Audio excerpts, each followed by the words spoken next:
mas viram a síntese do que foram esses dias.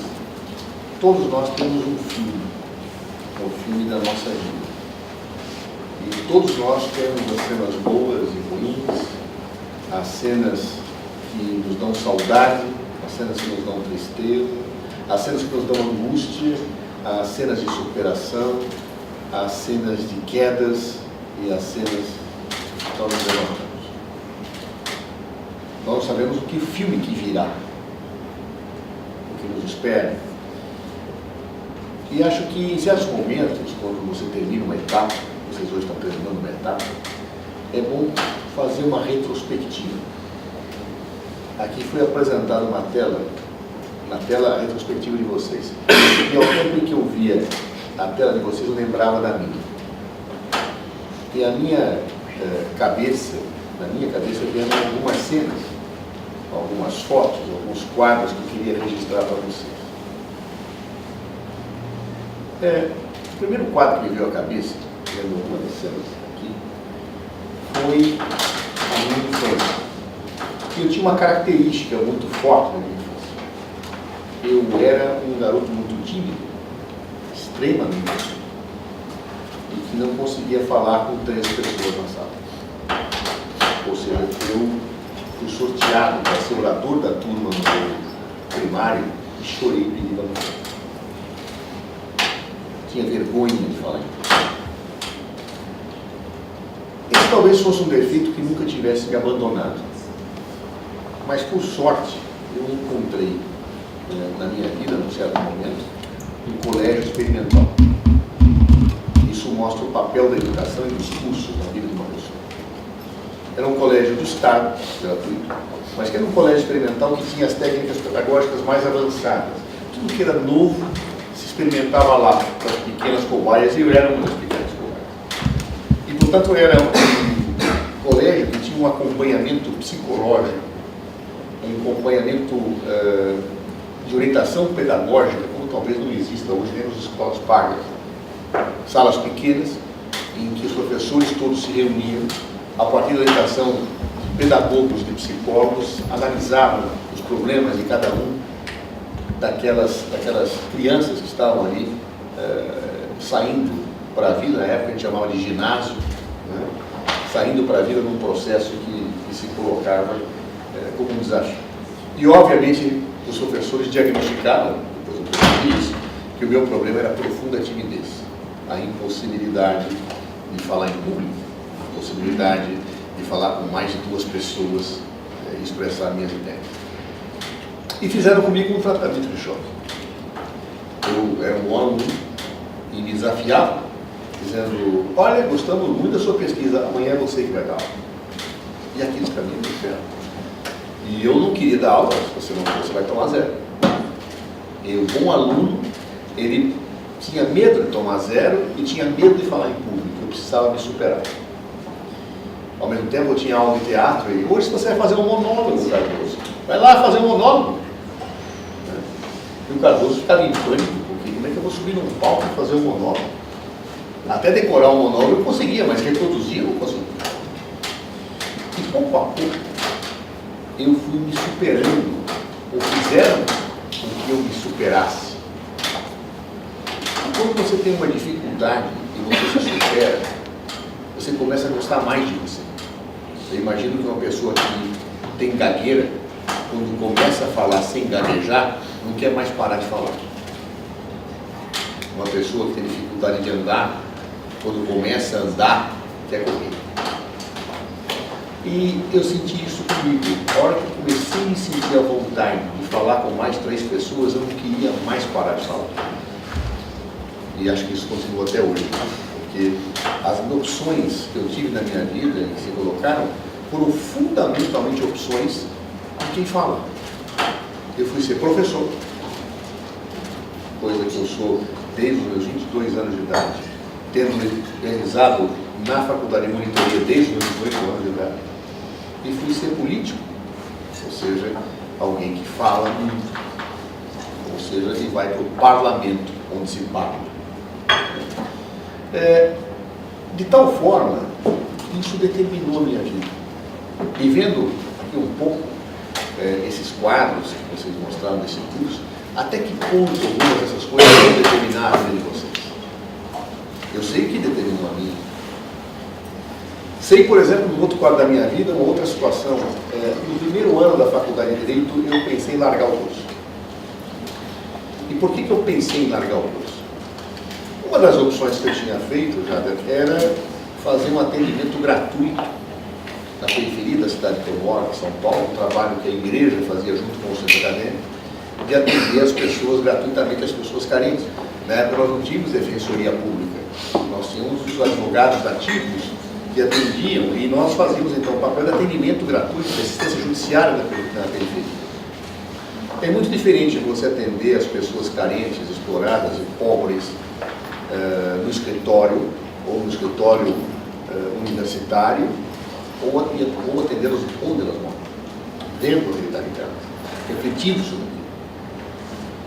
E ao mesmo tempo que eu estudava direito, eu vivenciava o direito. E eu comecei a achar aquilo tudo muito esquizofrênico. Completamente esquizofrênico. Eu aprendi que o direito visava a justiça no primeiro ano da faculdade. Aprendi a São Tomás, dizendo que justo é dar a cada um aquilo que lhe é devido segundo uma relação de igualdade. Aprendi o direito como justo, o direito fazendo justiça. E na periferia eu aprendia que o direito não tinha nada a ver com justiça. Aprendi que o direito tinha a ver com relações de poder. Aprendia que o direito era diferente na sua aplicação para ricos e para pobres. Enquanto o pobre tinha que ter um estagiário no primeiro ano fazendo as suas petições, os ricos que os processavam tinham grandes escritórios muito bem pagos. E, obviamente, a balança da justiça não era tão equilibrada como a deusa grega e romana apontava que era. Aquilo começou a me deixar muito angustiado. E fiquei mais angustiado quando eu li um texto, quero lembrar que eu entrei na faculdade ainda na ditadura militar, eu li um texto que dizia, o título era Ser Jurista ou Contestador. E esse autor fazia uma análise dizendo o seguinte: olha, o direito tem a ver com relação de poder, não tem nada a ver com justiça. As pessoas que atuam no mundo do direito atuam para conservar o poder existente. Então é impossível você ser jurista e contestador. É absolutamente impossível você ser um operador do direito, advogado, juiz, promotor, delegado, defensor público, e ao mesmo tempo contestar a ordem que faz com que esse direito seja justo. E ali eu fiquei em pânico. Porque eu falei, bem, eu estou na ditadura, eu era contra a ditadura militar. Aliás, eu fico perplexo no dia de hoje, pessoas defendendo a volta da ditadura. Só quem não viveu aquilo pode falar uma sandice. E eu falava, não, eu sou contra isso. Eu sou contra as pessoas não poderem se exprimir, se expressar. Eu sou contra as pessoas não poderem pensar. Eu sou contra as pessoas não terem liberdade de escolher os livros que leem. E quer dizer que o direito então legitima isso. Eu sou contra essa miséria. E eu atuando, eu vou reforçar uma ordem jurídica que eu não considero justa. Quando eu percebi isso, eu falei, bom, agora eu entendi. Esse curso é uma enganação. Esse curso é uma empulhação. Eles querem que eu opere o poder, acreditando que eu estou fazendo justiça, quando na verdade eu estou mantendo privilégios, eu estou mantendo uma opressão. Isso, ao contrário, é. Foi aí que eu pensei em abandonar o curso. Ou seja, eu resolvi e pensei que ia fazer psicologia, talvez para me entender melhor nos meus dramas existenciais, ou pensei que eu fosse fazer história, qualquer coisa, menos algo que ajudasse a perpetuar aquilo que eu considerava injusto, em nome de se fazer justiça. Por sorte, aquela angústia leva a que você se envolva. Eu me lembro de um filósofo alemão, que inclusive viveu muito sobre o nazismo, Martin Heidegger, que dizia que é a angústia que unifica o ser. E a angústia muitas vezes nos faz ser. O que eu tinha que fazer? Vencer aquilo mesmo. Mas eu não podia perder mais tempo da minha vida em algo que se projetasse como inútil.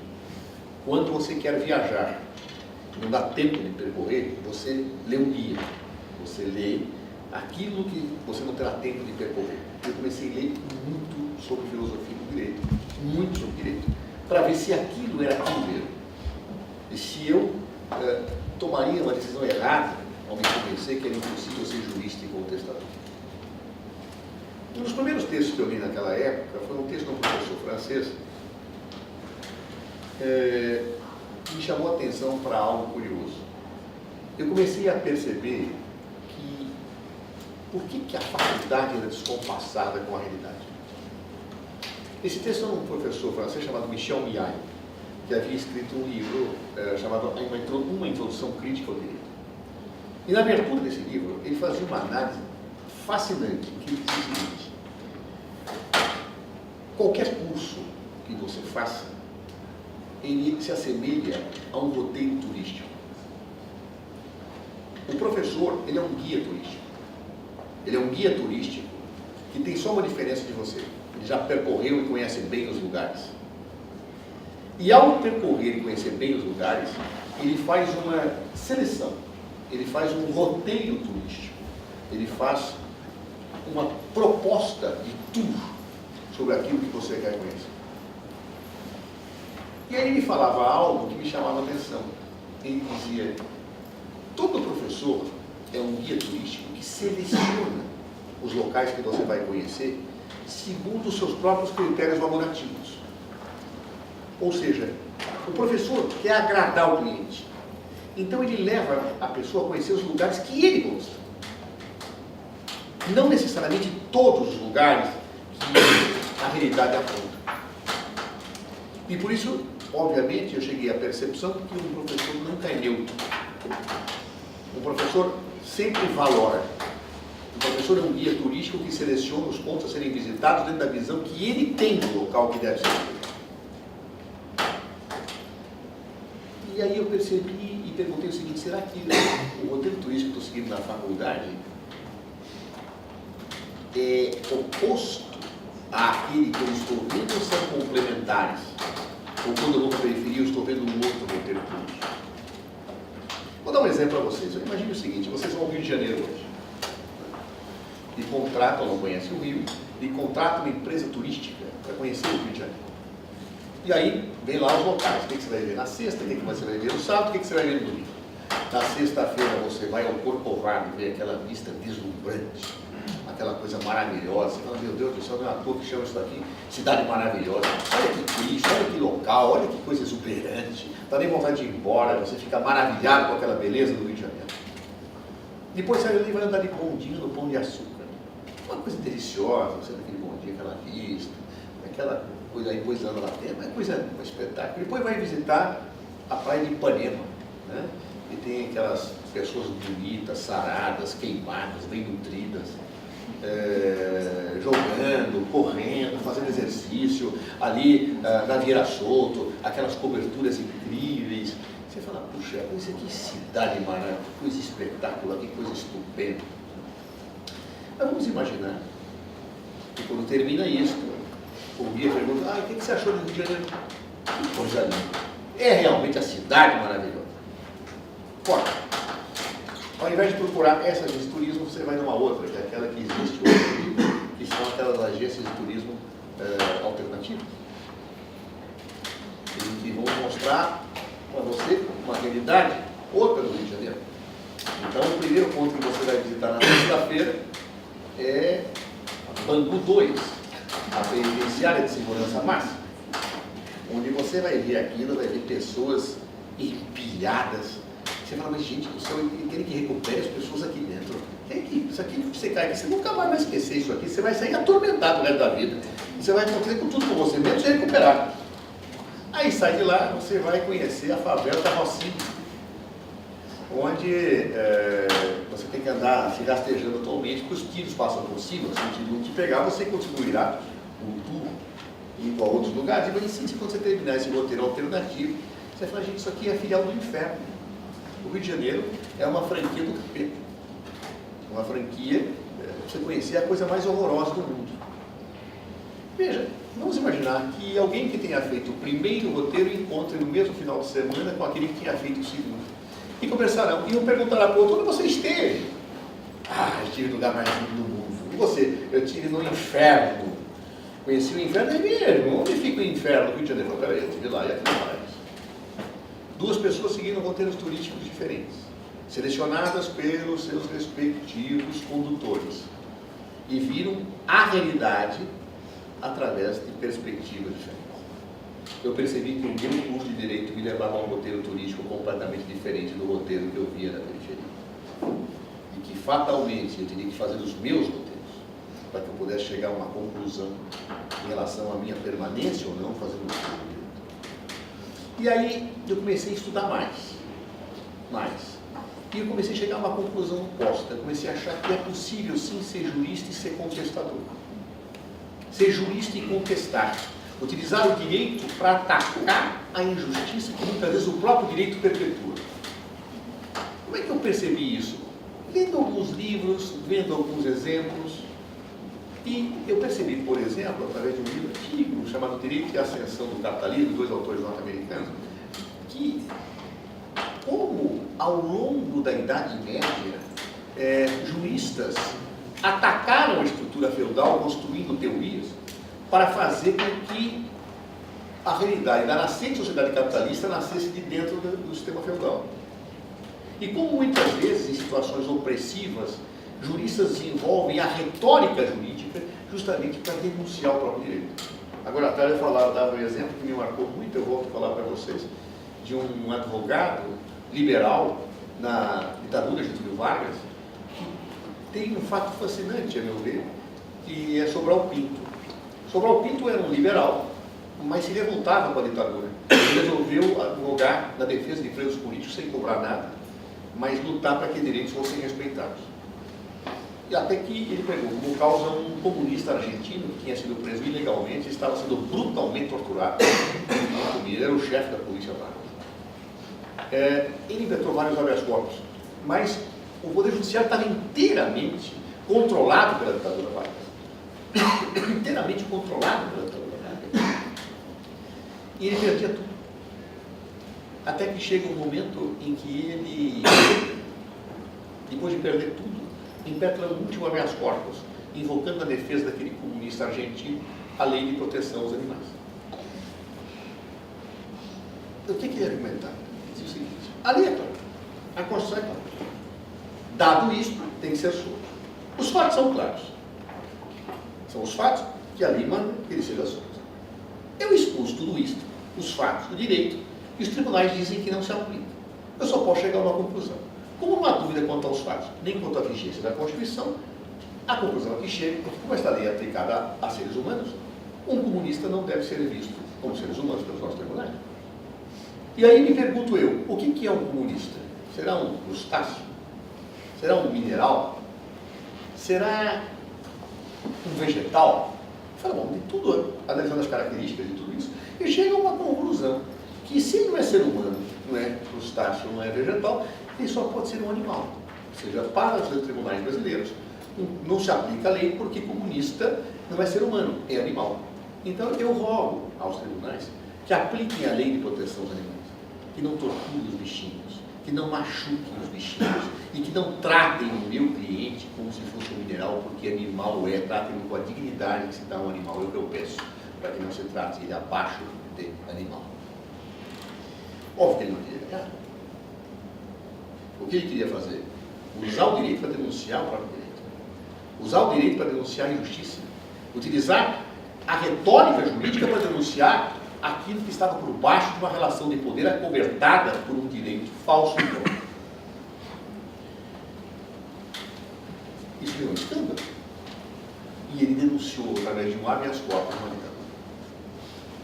Ou seja, eu falei, mas peraí, esse cara é um jurista, ele é um operador do direito e contesta. E aí então eu percebi que é falso o dilema ser jurista e contestador.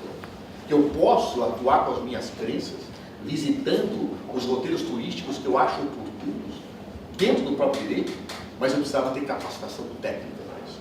Eu precisava ser mais capacitado do que aqueles que querem manter o próprio direito na sua injustiça. Eu precisava desmascarar as relações técnicas jurídicas que fossem desconformes àquilo que eu vejo. Isso me fez terminar o curso de Direito. Ou seja, eu terminei o curso de Direito e, vencendo a minha timidez, virei professor de Direito. E percebi que Direito e política são intrinsecamente ligados. E aí eu vim ser político. Ou seja, Eu resolvi ser jurista, fui parlamentar, fui ministro, tive uma vida política intensa, até porque acho que não há divórcio de direito e política, porque direito e política não se separam. Uma Constituição que não tem o poder por trás é um monte de papel com palavras inúteis. É o poder que dá a vida a uma Constituição. E é o poder que tira a vida de uma Constituição. E muitas vezes os juristas que expulsam as relações de poder das suas vidas pela porta da frente, como dizendo há pouco de entrevista, não percebem que as relações de poder e políticas entram no fundo das suas casas e governam sua vida sem que você perceba. Ou seja, não há direito sem poder, e nos estados modernos atuais não é possível que isso aconteça. São realidades absolutamente indissociáveis. E, nessa perspectiva, ainda houve um outro aspecto que me somou. Eu me lembro que uma das situações que eu vivenciava na época da ditadura militar era perceber que o processo na época da ditadura que condenavam presos políticos era uma farsa. As pessoas já entravam condenadas nos processos. As pessoas já entravam com a sentença pronta, por mais que o teatro jurídico exigisse que nada disso estava ainda julgado.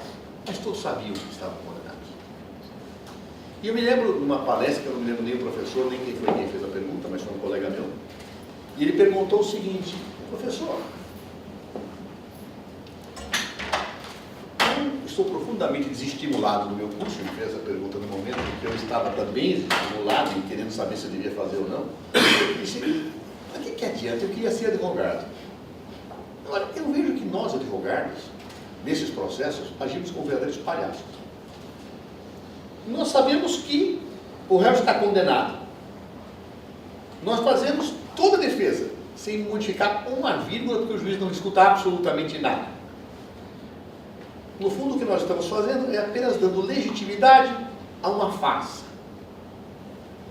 O senhor acha que eu devo me prestar a esse papel? Ou seja, fazer um curso para ser um palhaço? Esse professor tem uma resposta que 30 anos depois eu me vi obrigado a dar. Quando eu fui advogado de Dilma Rousseff no processo de impeachment, eu estava absolutamente convencido que aquilo era uma farsa. Perdão, era Ronaldo Souza. E sabia que ela estava condenada no momento que nasceu o processo. Ou seja, que eu, como advogado, estava só legitimando o processo. E se colocava uma dúvida: abandono a causa e denuncio ou permaneço?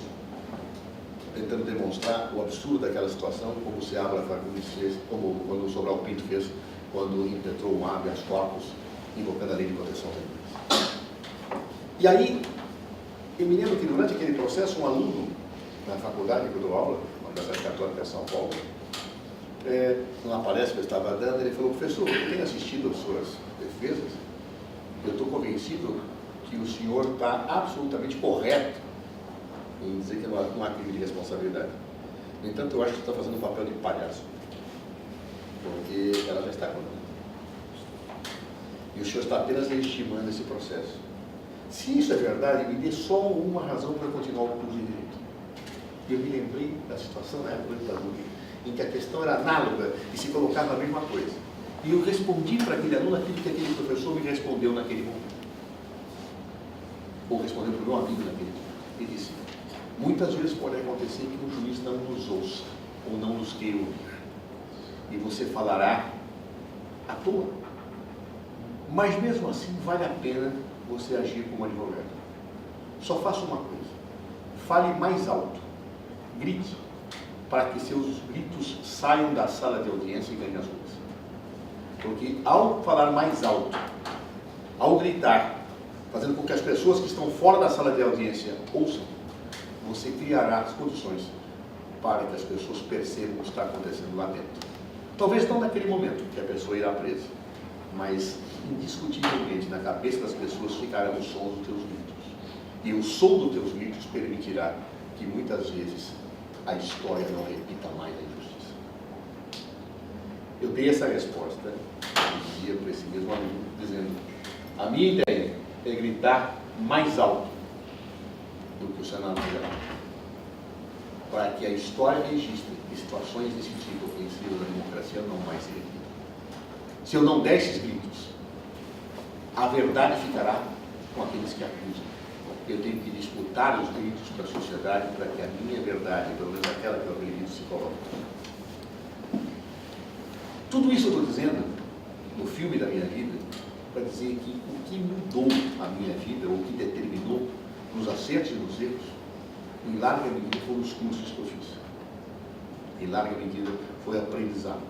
Foi o roteiro turístico que eu tive, selecionado pelos meus professores e outros que eu escolhi. Foi aquilo que me fez vencer a timidez, foi aquilo que me fez superar a inibição de achar que o direito, ele necessariamente conduz à injustiça, e que eu não poderia brigar pelo justo sendo um advogado, sendo um juiz, sendo um promotor. Que me fez perceber que o advogado tem um papel mesmo quando o juiz não ouve. Que me fez ter a dimensão de uma vida jurídica e política que determinou, de certa forma, a minha existência até o dia de hoje. Portanto, no filme da minha vida, eu vi os capítulos que me fizeram como eu sou hoje, com meus defeitos e com os erros. Mas eu te garanto que as oportunidades que eu tive pedagógicas me fizeram bem melhor do que eu seria se não tivesse tido. Seguramente, se eu não tivesse tido, eu não teria coragem de estar me referindo, falando em público nesta sala, estaria encaramujado, falando com duas pessoas, mas jamais podendo me dirigir a vocês, sem ter sido professor, sem ter sido parlamentar, sem ter sido ministro, talvez tivesse sido um bom escritor, mas não teria me superado efetivamente nas minhas contradições. Não teria feito mais direito, não teria lutado por aquilo que eu acho justo, e possivelmente seria uma pessoa frustrada, mas contente com os meus defeitos que eu não superei. Portanto, espero que esse curso tenha sido de grande valia para vocês. Que vocês continuem a escolher os roteiros turísticos que possam permitir vocês se superarem nas suas dificuldades, que permitam que esse aprendizado que vocês tiveram faça de vocês cada vez seres humanos melhores e destravados nas travas que todos nós temos enfrentados. Para isso existem os professores, para isso existem os cursos. Os professores aprendem com os alunos aprendem com os professores. E todos nós aprendemos com a vida. E nós só paramos de aprender no momento que nós morremos. Nós estamos muito vivos para fazer novos cursos e seguir novos roteiros turísticos. Um abraço a vocês, força, e continuem a viagem pela vida, continuem a viagem pelo direito, que é uma viagem inesquecível e que deixará para os netos de vocês, para os filhos de vocês e para os bisnetos, algo que Pablo Neruda escreveu e deu no meu livro. Confesso que vivi. Obrigado e boa sorte.